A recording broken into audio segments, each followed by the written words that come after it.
Hello, hello! Hello mga katombi! Welcome sa vlog ng mga tomboy! Ngayong araw, meron tayong pupuntahan. Alas 6 pa nga ho ng umaga ay kami ho ay gising na at nagluluto ho na kami ng pagkain na aming dadalhin. At after 2 hours ho, ayan na, kami ho ay nakabihis na at kami ay paalis na. Bali nga ho, pupunta pala tayo dito sa may Sergi. Kaya ho tayo ay sasakay ng RORA. Ayan ang aking bibi Ilocana, dala-dala lahat ang gamit. Ayan, bali ayan ho ang view sa aming madadaanan. Diba ayan ay puro mga tren. Mahaba pa ho ang aming nilakbay, nasa almost 30 minutes. At after 30 minutes, kami ho ay nakarating na dito sa may Sergi Prefecture. At bali nga ho, ay hinintay namin ang aking pinsan na si Tintin. Kami ho ay naghiwa-hiwalay na ni na bunso, pero ito malupit. Nakapulot pa kami ng 65 euro mga katombe. Diyos ko pa, galis niya ako. At pareho kami isasakay na sa bus 1207. Bali nga ho, humanga ako dito dahil may CCTV ang bus. At ari nga ho, after ilang minuto kami ho ay nakarating na din sa may Sergi. Ito na, kami ho ay naglakad na din sa kagubatan. Ay Diyos ko pa, ugali namang init. Ay nakita nga ho namin din ang aming mga kasamahan. Bagya pa kami nagkatagpo-tagpa. At pagkatapos nga ho, naglakad pa rin at wala yata itong katapusan na paglalakad. Naglakad kami ng 20 minutes, Diyos mio. At ito na nga ho, hindi na ho kinaya ng power ni Ilocana. Umihi na sa parang. Diyos ko po. At pagkatapos, naglakad na naman kami mga katumbe. Maganda dito kasi pwede ho kayo pag-barbecue. May mga palaruan ho din ng mga bata. May mga entrance fee ho iyan. At maaga nga kami kaya wala pa ho mga naglalaro. Mga close pa ho. Ay bali, iyan ho ang mga palaruan ng mga bata.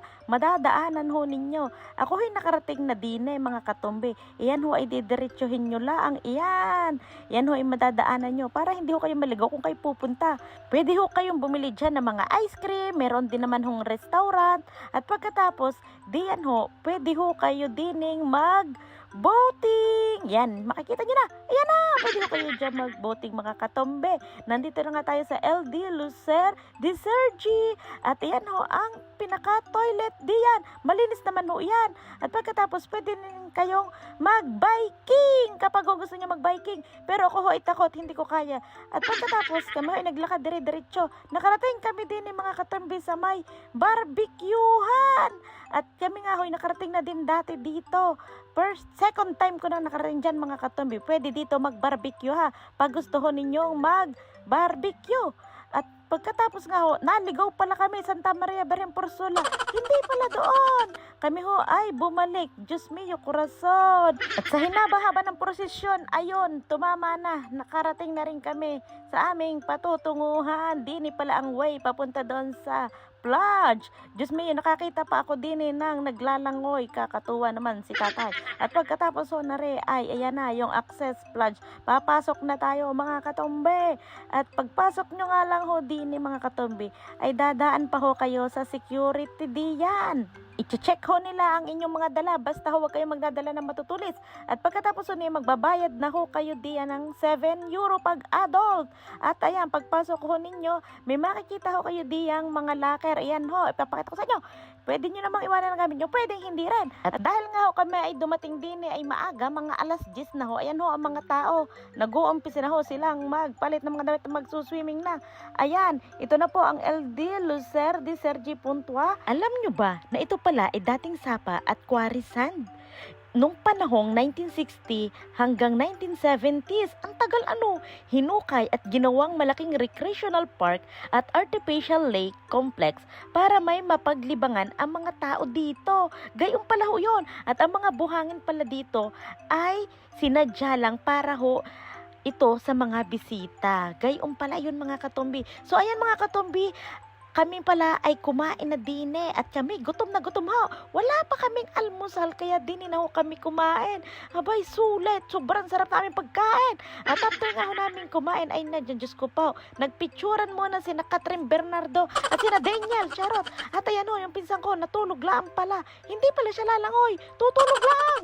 At ho, kami ho ni Bebe ay naglambingan muna. Kasi nga, aalis na naman siya. Buti siyang outside. Diyos mio. At syempre, kami ay nagsayaw magsayaw-sayaw muna at kami ho ay nasa tubig na. So mga katombi, ito ho ay man-made ha. Ginawa lang ito ng mga tao. At sobrang saya mga katombi. At least na-experience ko ang garne. Ay nako, sa kalokohan. Ako ho ay number 1. Ay nako, super saya. Ari ho, sa mga pambata ho, are, pwede rin pamatanda dyan. Ang init ho ng tubig, mga katumbi. Hindi ako nilalamig. Pero pag umalis na ho kayo sa tubig, doon ho kayo lalamigin. At after nga ho niyan, ay Diyos ko, maganda ho dyan magligo. Alam niyo kung bakit? Nakakamassage ho iyan. At after ho namin maligo, Diyos mio, kumain ako ng melon. Dahil ako ho ay nagutom na. Hay, ayun, ang aming hinihintay, dumating na rin kasi sila nagpractice pa ho sila sa church. Kaya naman ho, late ho silang dumating. Ay di are ho, sila ho ay nagpapalit na ng damit at kami nga ho ay maliligo na naman. Diyos ko, hindi na ho kami napagod. Ayan ho si Johan, naligo na. Syempre si Katombi ay may paglangoy pa.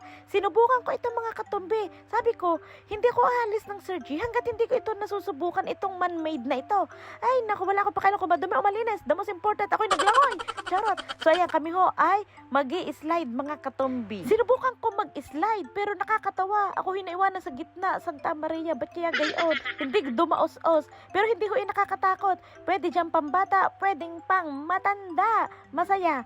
At after nga ho nito, bumalik na naman kami din. Kami lang tatlo ni Johan at isinama ko nga din dito si Syra. Di ba si Syra kamukha ho ni Bea Alonso? Charot, napakagandang bata.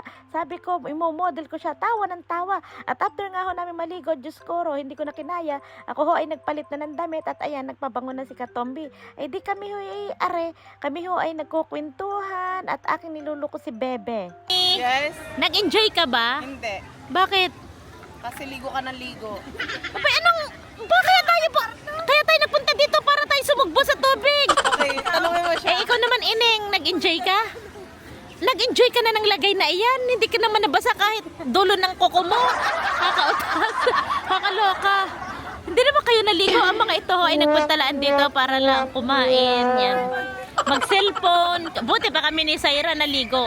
Ayun, hindi na nga ho kami naligo at kami ho ay napagod na nakakapagod din pala. Ay di ari ho, usod na naman dito ang nabuan. Alam nyo na, hindi pwedeng walang nabo ang mga visitors. Charot. So, kaunti lang naman ang natirang spaghetti. Para naman hindi masayang ang pagkain, ay atin ang isi-share sa mga kasamahan natin. Gayon lang ho. So, ayun mga Katombi, niligpit na namin ang gamit. Ito ho ay umalis na kami din ng alas 7 ng gabi. Dahil syempre ho kami ay pagod na rin, kakalangoy. Nag-enjoy naman si Katombi, nag-enjoy naman ho kaming lahat.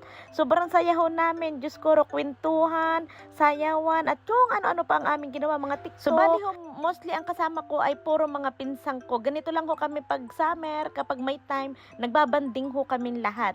So sa mga gusto hong pumunta dito sa May Sir G, bali ang entrance nga ho namin ay 7 euro pag adult. So ito po yung pinaka-address at ilalagay ko din ho sa comment section ang address niya. So mga Katombi, salamat po sa mga panonood ho ninyo sa aming vlog. Bye! Thank you for watching!